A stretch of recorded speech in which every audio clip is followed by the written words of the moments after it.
আমাদের রিসেপশনের দিন আমার বরমশাই ওর আর আমার সমস্ত পছন্দের রেসিপি মেনুতে রেখেছিল।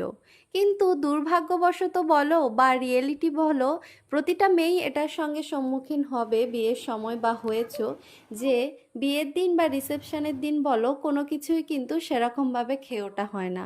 আমি তো কোনো রেসিপি ট্রাই করতে পারিনি।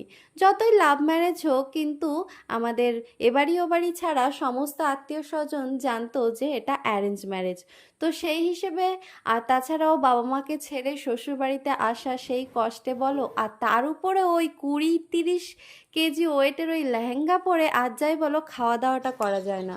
তো যাই হোক, আমার তো একদমই সেই দিন কোনো কিছুই রেসিপি খাওয়া হয়নি। আর পরে শুনেছি নাকি বরমশাইও কোনো কিছুই খায়নি টেনশানে।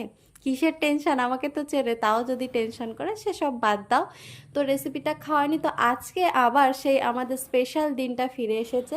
তো তাই ভাবলাম আমাদের সেই স্পেশাল দিনটাকে আরও স্পেশাল করার জন্য সেই পছন্দের একটা রেসিপি আমি করি। তাই আজকে আমি ট্রাই করলাম নান রেসিপি। রেসিপিটা তোমাদের সঙ্গে শেয়ার করলাম আর সঙ্গে আমাদের স্টোরিটাও বললাম।